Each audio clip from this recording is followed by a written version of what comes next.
Shalom. Iya. Saya terakhir ke sini kayaknya kursinya belum sedekat ini ya, masih ada jarak. Sekarang sudah jauh lebih dekat, artinya harusnya suasana harus lebih hangat. Shalomnya jangan ke saya doang dong. Tengok kanan kiri, hai shalom. Iya kan indah, lebih hangat. Bapak Ibu Saudara, tema yang diberikan oleh pengurus kepada saya hari ini adalah kuasa atas bangsa-bangsa.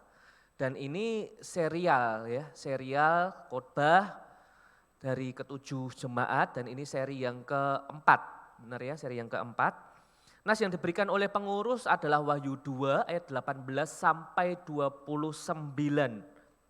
Nah Bapak Ibu Saudara, karena kita biasanya itu membaca Wahyu tidak sesering kita membaca Injil atau bagian surat-surat yang lain, maka untuk memberi kita gambaran yang utuh di awal, saya akan membacakan bagian perikop ini secara keseluruhan untuk setiap kita ya.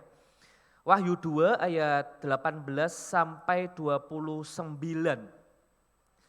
Dan tuliskanlah kepada malaikat jemaat di Tiatira, inilah firman anak Allah, yang matanya bagaikan nyala api dan kakinya bagaikan tembaga. Aku tahu segala pekerjaanmu, baik kasihmu maupun imanmu, baik pelayananmu maupun ketekunanmu. Aku tahu bahwa pekerjaanmu yang terakhir lebih banyak daripada yang pertama. Tetapi aku mencela engkau karena engkau membiarkan wanita Isabel yang menyebut dirinya nabiah mengajar dan menyesatkan hamba-hambaku supaya berbuat zina dan makan persembahan-persembahan berhala. Dan aku telah memberikan dia waktu untuk bertobat, tetapi ia tidak mau bertobat dari zinahnya. Lihatlah, aku akan melemparkan dia ke atas ranjang orang sakit, dan mereka yang berbuat zina dengan dia akan kulemparkan ke dalam kesukaran besar, jika mereka tidak bertobat dari perbuatan-perbuatan perempuan itu. Dan anak-anaknya akan kumatikan, dan semua jemaat akan mengetahui bahwa akulah yang menguji batin dan hati orang. Dan bahwa aku akan membedakan kepada kamu, membalaskan kepada kamu setiap orang menurut perbuatannya. Tetapi kepada kamu, yaitu orang-orang lain di Tiatira, yang tidak mengikuti ajaran itu dan yang tidak menyelidiki apa yang mereka sebut seluk-beluk iblis, kepada kamu aku berkata, aku tidak mau menanggungkan beban lain kepadamu. Dan tetapi yang ada padamu, peganglah itu sampai aku datang. Dan barang siapa menang dan melakukan pekerjaanku sampai kesudahannya, kepadanya akan kukaruniakan kuasa atas bangsa-bangsa. Nah dari ayat ini pengurus akan memberikan tema hari ini kuasa atas bangsa-bangsa. Ayat berikutnya, dan ia akan memerintah mereka dengan tongkat besi, mereka akan diremukan seperti tembikar tukang periuk, sama seperti yang kuterima dari Bapakku. Dan kepadanya akan kukaruniakan bintang timur. Siapa bertelinga, hendaklah ia mendengarkan apa yang dikatakan Roh kepada jemaat-jemaat. Demikianlah berita firman Tuhan. Yang berbahagia adalah setiap kita yang mendengar, membacanya, merenungkannya, menyimpannya di dalam hati dan melakukannya dalam keseharian. Amin. Bapak Ibu Saudara, suatu hari seorang pemuda datang menemui pembinanya di gereja, lalu dia ngomong, "Oh, saya mau potong tangan saya." Pembinanya kaget. Maksudnya apa? Dia berusaha tanya dengan sikap tetap tenang, namanya juga pembina. Maksudmu apa? Lalu dia menjawab, kok bukankah Alkitab itu ngomong, kalau tanganmu ini berbuat dosa, maka potong tanganmu. Si pembina berusaha memahami apa yang dimaksud oleh anaknya ini. Dia bertanya, memang apa yang sudah kamu perbuat? Lalu pemuda ini menjawab, kok saya lelah, saya frustasi. Semalam itu saya terduduk di pojokan kamar mandi 1 jam lamanya kok. Saya marah terhadap diri saya sendiri kok. Lalu dia melanjutkan, ini tangan saya kok. Dia angkat tangannya tinggi. Tangan saya ini saya gunakan untuk menyembah nama Tuhan, memuji nama Tuhan di hari Minggu. Saya pelayanan, saya worship leader kok di gereja. Tetapi di rumah saya pulang di hari biasa, tangan yang sama kok. Tangan yang sama ini saya pakai untuk masturbasi kok. Seminggu saya pelayanan cuma sekali kok. Tapi seminggu saya masturbasi itu 6 kali kok. Potong tangan saya. Saudaraku, pemuda ini frustasi karena di gereja dia nampaknya keren. Di hadapan teman-temannya, di hadapan manusia, mata manusia, dia keren. Dia tidak pernah bolong datang ke gereja, beribadah. Dia nggak bolong, dia terlibat pelayanan. Dan tidak cuma terlibat pelayanan, dia pun terlibat di kepengurusan. Tapi ternyata siapa yang tahu kehidupannya di balik layar. Dan bukankah banyak orang Kristen yang memiliki kehidupan yang serupa seperti pemuda tadi. Hari ini kita sama-sama akan melihat isi hati Tuhan, bahwa Tuhan mau setiap orang percaya, engkau dan saya memiliki kualitas di dalam iman dan perbuatan yang didasarkan pada ajaran atau doktrin yang benar. Saudaraku, konteks dari surat Wahyu yang kita baca di pasal 2 dan 3 adalah gereja-gereja yang dipakai Tuhan sebagai agen kebenaran. Dan tentu sebelum gereja itu melangkah bergerak sebagai agen kebenaran, gereja harus hidup, harus menghidupi kebenaran itu sendiri kan.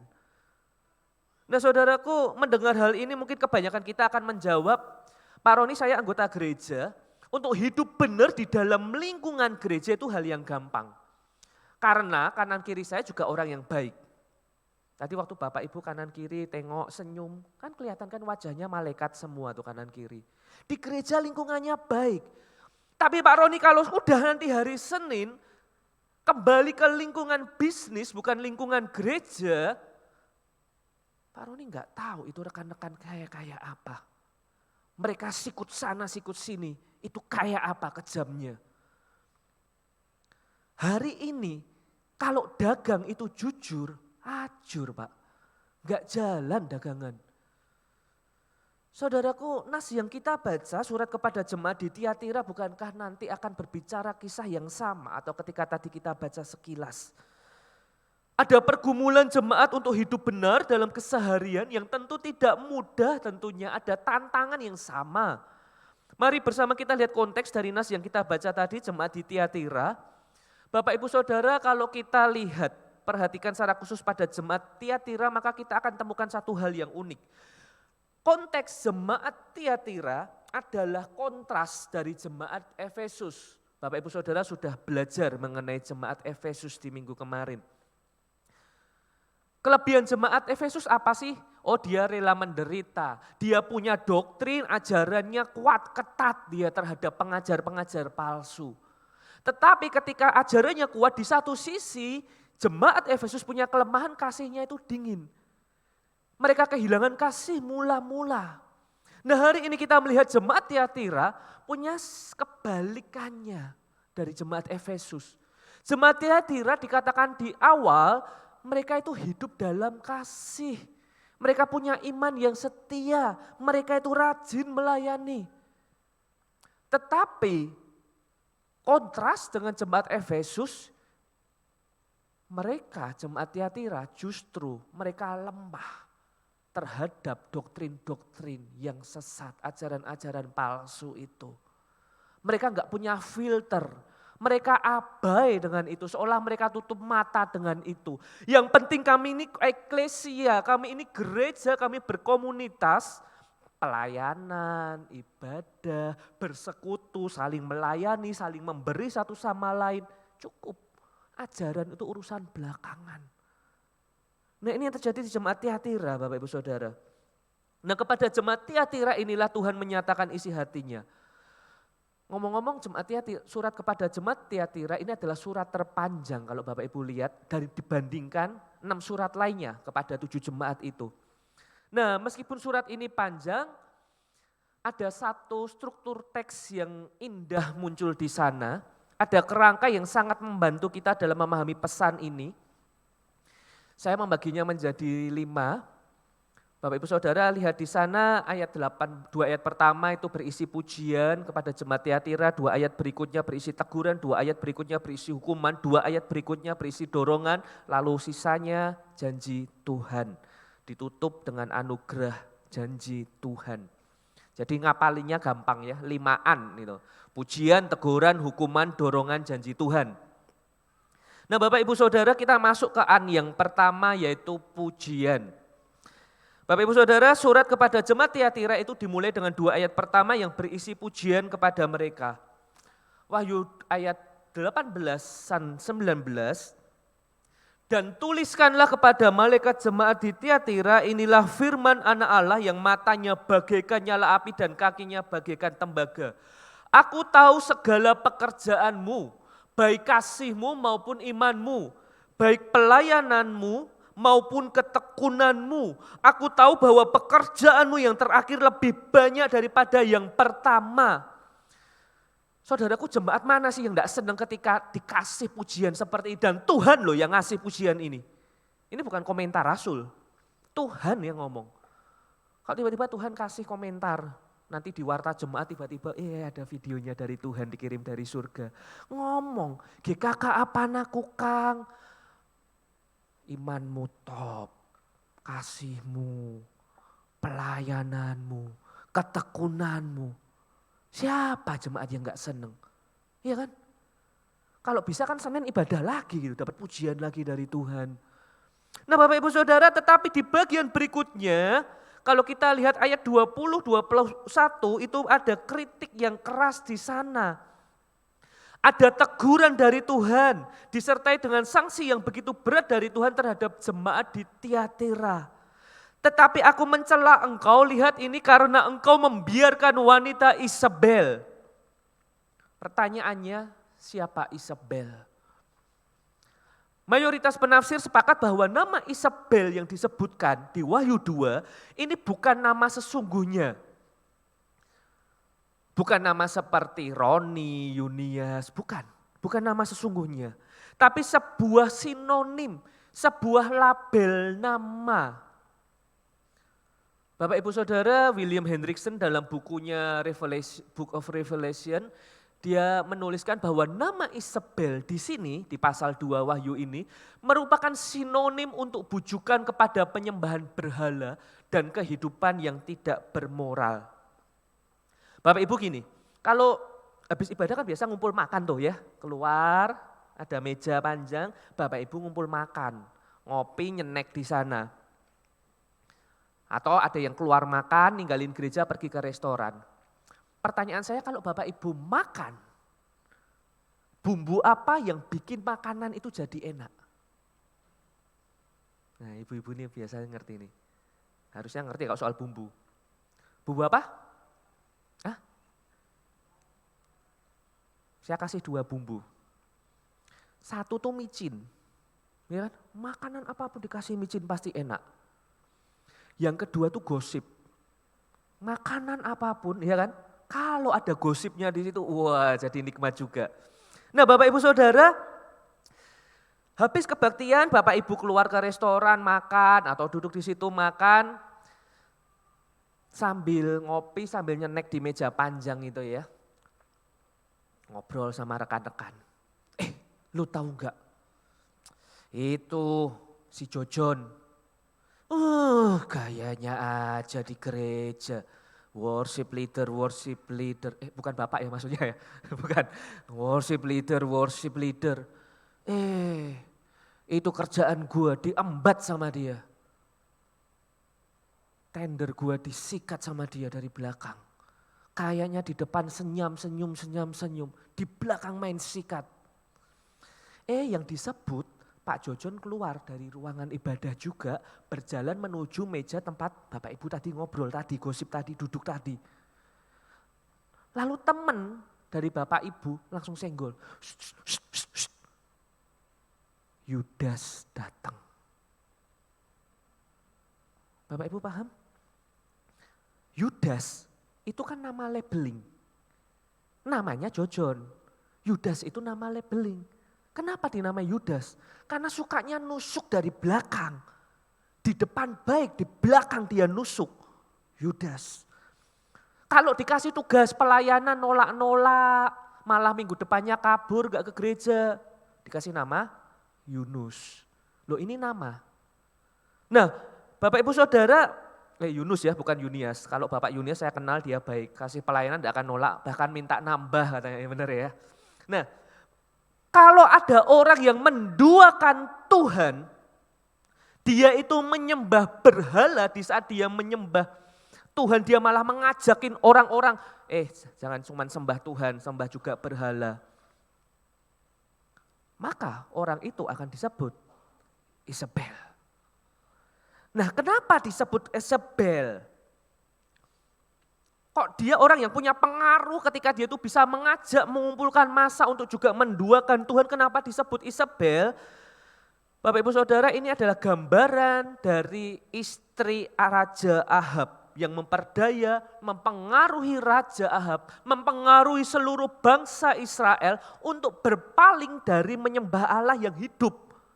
Akhirnya menyembah dewa Baal dan Asyera. Bapak Ibu Saudara, di 1 Raja-Raja 16 saya bacakan, seakan-akan belum cukup ia di sini adalah Raja Ahab, belum cukup ia hidup dalam dosa-dosa Yerobeam bin Nebat, maka ia mengambil pula Isabel. Nah ini Raja Ahab mengambil istri.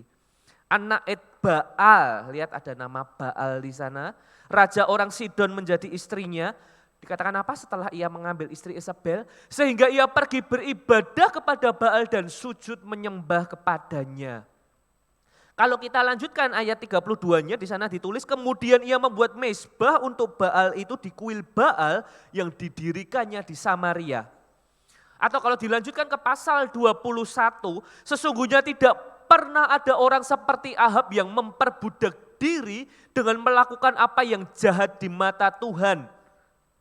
Karena, lihat ini sebabnya, ia telah dibujuk oleh istrinya Isabel. Ini yang dilakukan pribadi Isabel. Maka ketika nanti di kemudian hari ada orang yang memiliki karakteristik sama, dia diberi nama Isabel.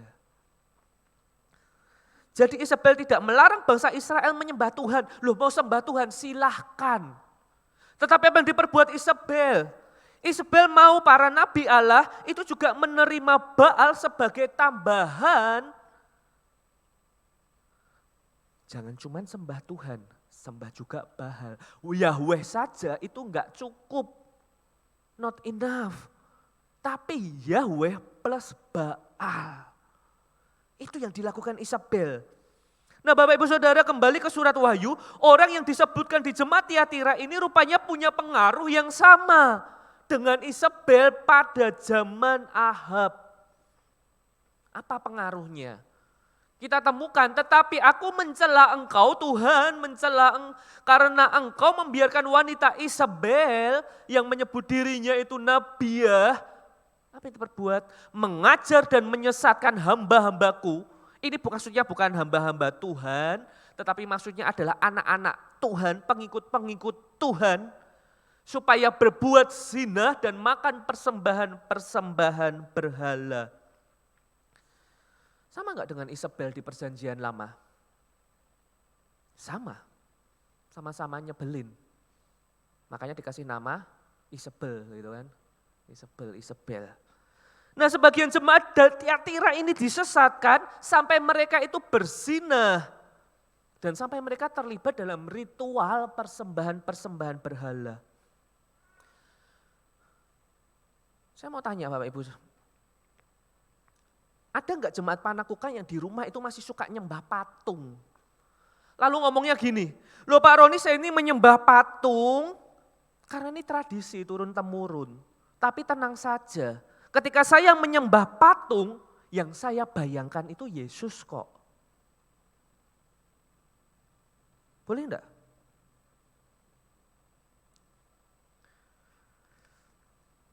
Bu, saya mau nanya Bu, ibu-ibu nih, banyak ibu-ibu.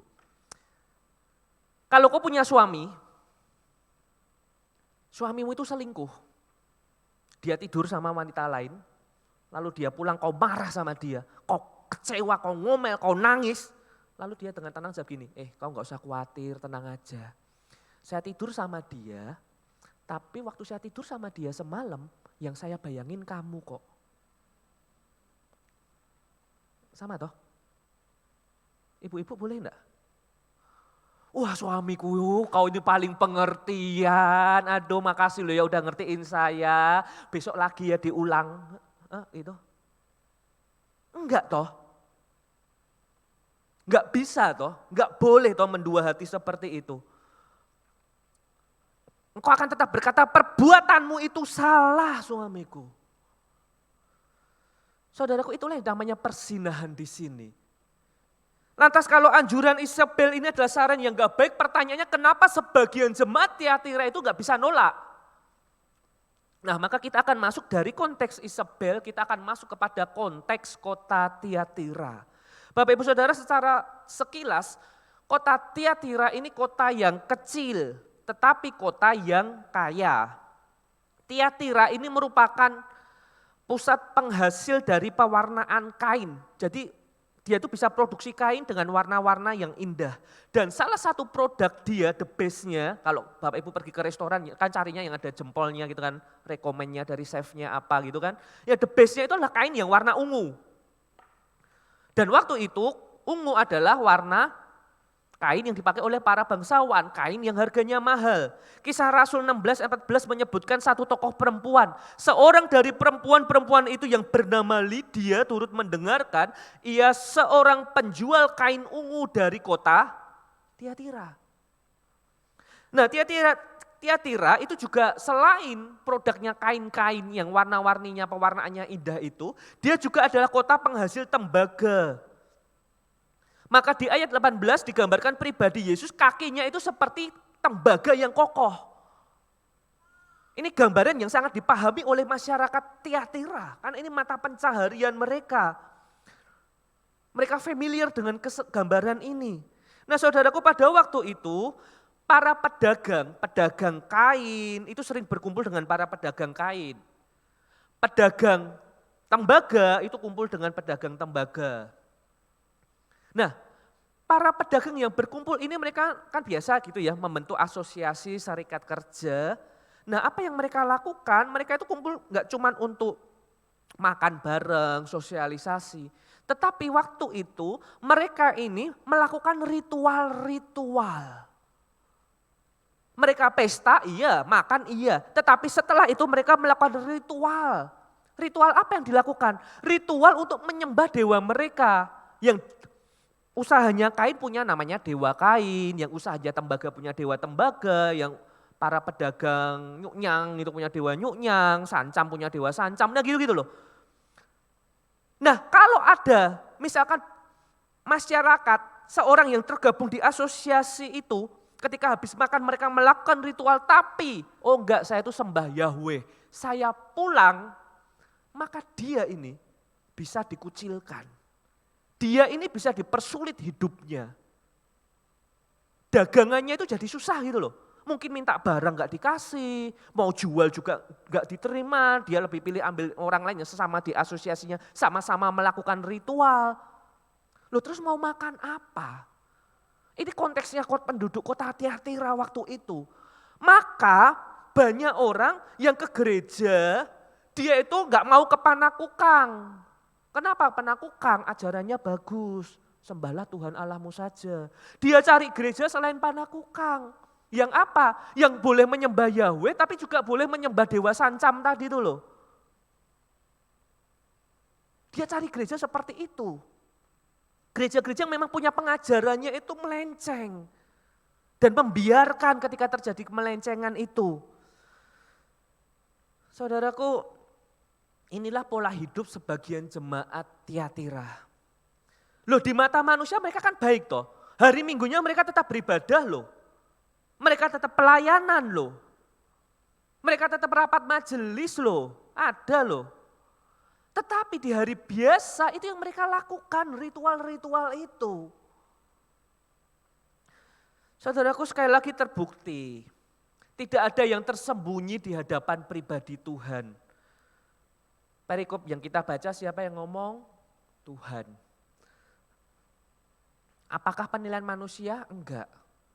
Penilaian siapa? Penilaian Tuhan. Ingat perikop ini diawali dengan pernyataan siapa Tuhan. Dan tuliskanlah kepada malaikat jemaat di Tiatira, inilah firman Anak Allah yang matanya bagaikan apa? Nyala api. Mata yang sanggup melihat kedalaman hati manusia. Mata yang sanggup melihat apa yang terjadi di balik layar. Bukan cuma apa yang ada di mimbar. Ini yang disingkapkan Tuhan. Tuhan mencela jemaat sebagai Tiatira ini. Saudaraku, sekarang setelah teguran, maka kita masuk ke yang ketiga, yaitu hukuman. Ada hukuman Tuhan di sana. Apa hukumannya? Akan dilemparkan kepada penyakit.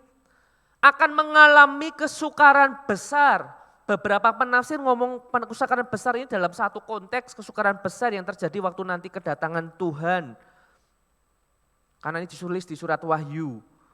Atau anak-anaknya, pengikut Isabel ini, bukan anak kandung Isabel, tapi pengikut-pengikut Isabel itu semua akan dimatikan oleh Tuhan. Saudaraku, jangan mendua hati dalam hidup. Putuskan, mau ikut iblis atau ikut Tuhan. Janganlah kita mempermainkan otoritas Tuhan dan juga kebenaran Tuhan. Jemaat Tiatira ada yang tidak taat. Dari yang tidak taat beberapa bertobat, oke syukur. Tapi beberapa tidak bertobat, inilah orang-orang yang mendapatkan hukuman. Maka kita masuk ke yang keempat, ada dorongan. Ada dorongan dari Tuhan di sana.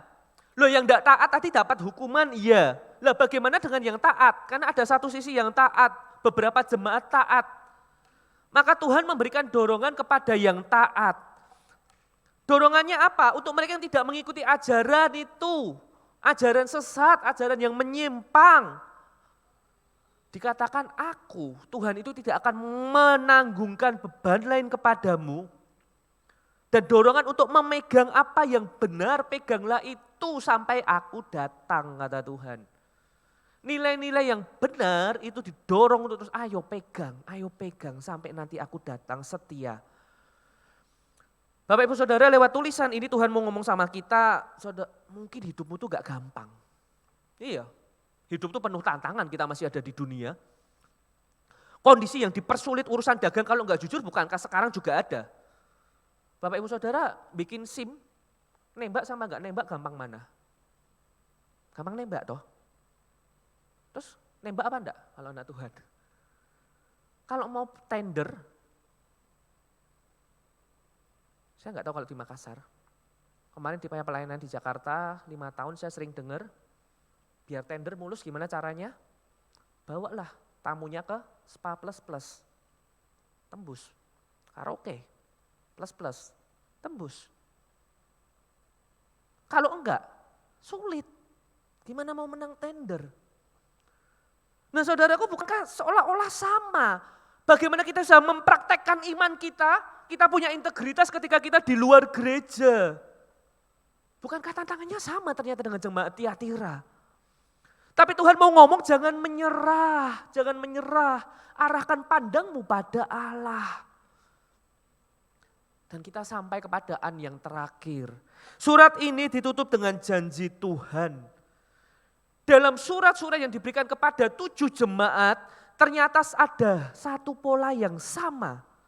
Di sana selalu disebutkan, barang siapa menang.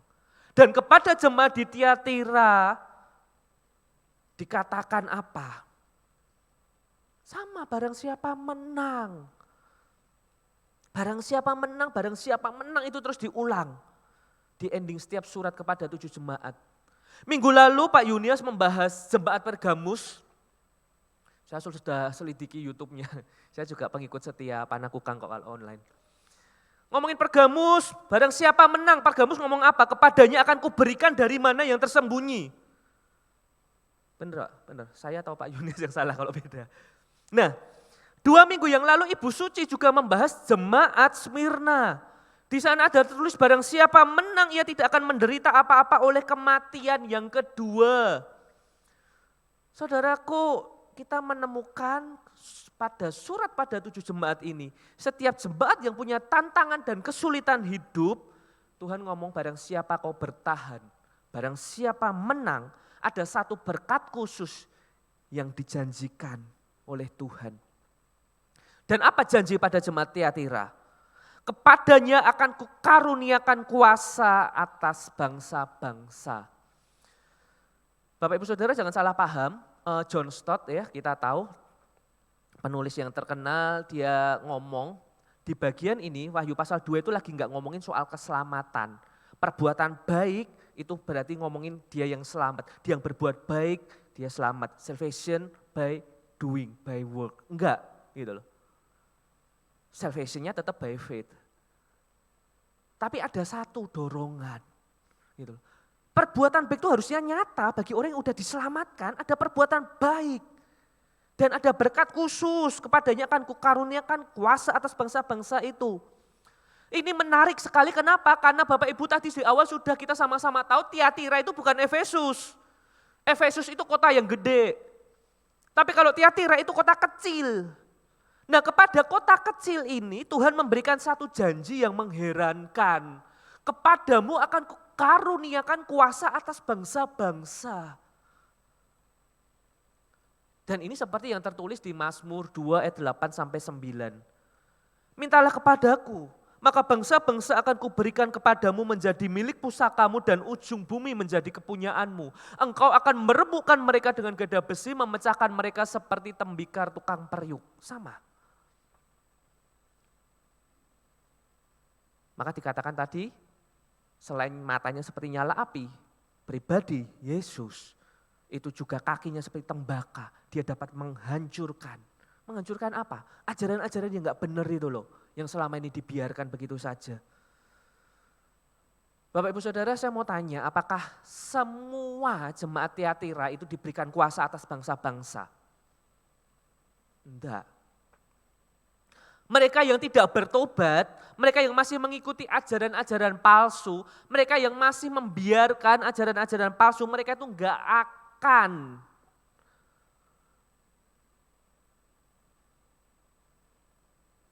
punya kerinduan akan doktrin, ajaran yang benar, punya sense.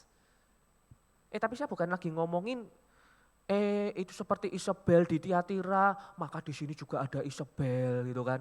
Lalu Ibu Suci kebetulan juga sama-sama gendernya wanita, nah hati-hati dengan Bu Suci. Atau kalau enggak hati-hati dengan para hamba Tuhan di tempat ini, maka kalau hamba Tuhan di sini hati-hati jangan-jangan dia sesat. Lebih sukailah hamba Tuhan di luar, lebih benar. Enggak, bukan soal itu loh.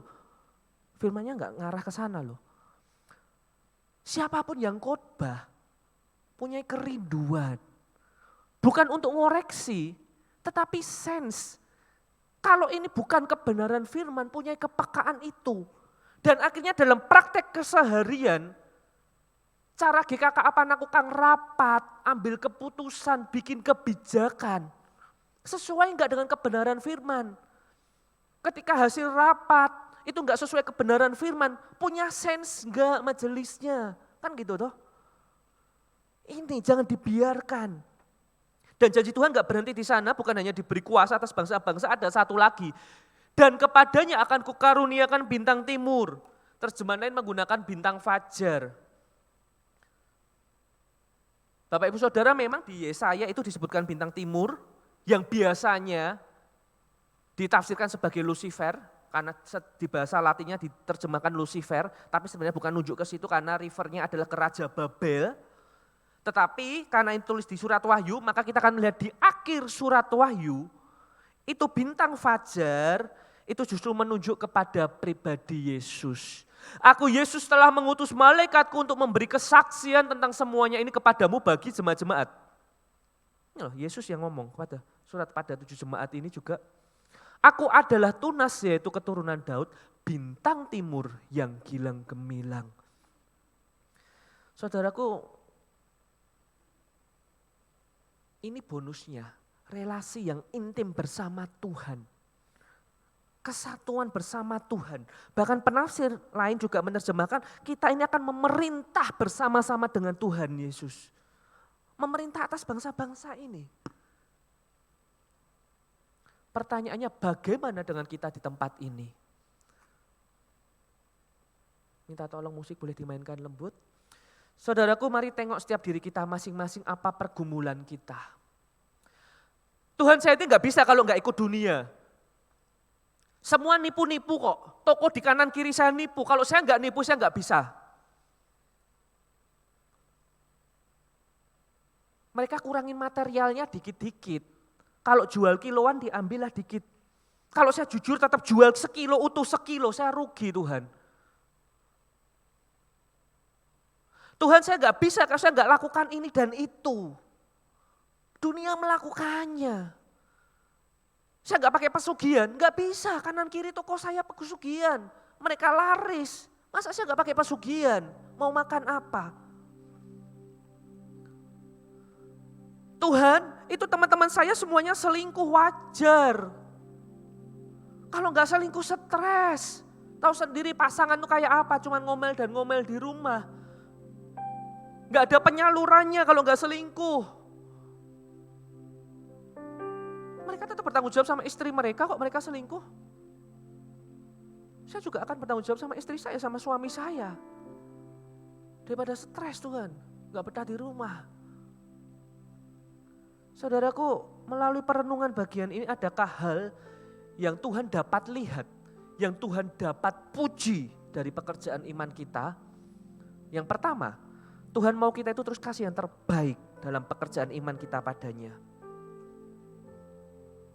Walaupun kita manusia berdosa, Allah Bapa tetap mengasihi manusia ciptaannya. Walaupun perbuatan dosa itu dilakukan dari generasi ke generasi, kita lihat dari perjanjian lama sampai perjanjian baru, dia tetap setia menjalankan janjinya, memegang janjinya menebus dosa manusia melalui pengorbanan anaknya yang tunggal. Maka bagi kita yang saat ini masih mendua hati, Yesus yang rindu jemaat Tiatira itu berbalik padanya. Yesus pun rindu kita berbalik padanya. Jangan mendua hati lagi. Bagi kita yang setiap kali ke gereja kita abai dengan berita firman. Firman melenceng juga enggak apa-apa. Bahkan kalau bisa khotbah mah khotbah yang cepat-cepat aja. Yang lucu-lucu aja. Enggak benar urusan belakang. Tuhan ngomong cintai firman Tuhan. Karena firman Tuhan itu adalah perkataanku. Firman Tuhan itu adalah aku. Buat kita yang setia karena kasih karunia-Nya di satu sisi, oh kita setia. Oh puji syukur. Kasih karunia Tuhan tercurah atas kita, kita setia bukan karena kita hebat, karena kasih karunia itu tercurah memampukan kita tetap setia. Hari ini kita kembali diingatkan, tetapi apa yang ada padamu peganglah itu sampai Tuhan datang nanti. Saudaraku, kembali hari ini kita diingatkan, miliki hidup dalam kekudusan, dalam kebenarannya, jangan campur adukkan Tuhanmu dengan yang lain. Kamu punya anak mau nikah, gak usah cari hari baik, semua hari baik. Besok ada nikah, hari ini ada jemaat meninggal, jangan takut ke rumah duka, gak parno kok. Jangan dicampur-campur Tuhan dengan tradisi-tradisi. Maka bawalah itu ke gereja. Engkau berkomunikasi, berelasi, engkau rapat, ambil keputusan. Hanya satu dasarnya kebenaran firman. Maka Tuhan akan dimuliakan. Pegang itu, pegang itu. Mari kita bersatu dalam doa. Tuhan terima kasih Tuhan. Kami tahu betapa Engkau mengasihi jemaat-jemaat-Mu, termasuk Engkau mengasihi jemaat GKKA Panakukang. Hamba-Mu berdoa untuk setiap jemaat yang ada di tempat ini. Jemaat yang setia, jemaat yang sedang dalam pergumulan, mungkin bergumul untuk dekat dengan Tuhan, karena merasa dekat dengan Tuhan gak ada jaminannya. Saya tetap sakit, saya tetap ada masalah, saya tetap punya problem, utang saya tetap numpuk. Dan saat ini mungkin ada jemaat Panakukang yang tergoda untuk memilih ilah-ilah yang lain. Di satu sisi menyembah Yesus, tapi di satu sisi percaya dengan yang lain, percaya dengan ramalan. Tuhan, kami datang pada Tuhan. Tuhan kasih, curahkan belas kasihan-Mu atas jemaat Panakukang. Biarlah Engkau sungguh memegang hidup kami, Tuhan. Berikan kami anugerah-Mu untuk kami boleh setia kepadamu. Berikan kami kasih karunia-Mu, mampukan kami untuk kami boleh terus berpegang hanya kepada kebenaran Injil-Mu. Untuk kami puas dengan pribadi-Mu, enough. That's it, cukup. Tuhan bahkan lebih dari cukup. Kami gak khawatir dengan hidup kami. Masalah ada, utang ada, relasi mungkin masih buruk sepulang kami dari gereja. Tapi satu hal yang jelas, Tuhan memegang hidup kami. Tuhan mengasihi kami penuh. Dan kami bersyukur akan hal itu Tuhan. Maka kami percaya yang lain-lain itu akan Tuhan pulihkan. Yang lain-lain itu akan Tuhan jamah dan pulihkan. Terima kasih Tuhan buat hari ini. Terima kasih Tuhan, terima kasih. Dalam satu nama Tuhan Yesus Kristus, Tuhan yang begitu mengasihi kami dan rela mati untuk kami. Kami berdoa dan terus bersyukur. Amin.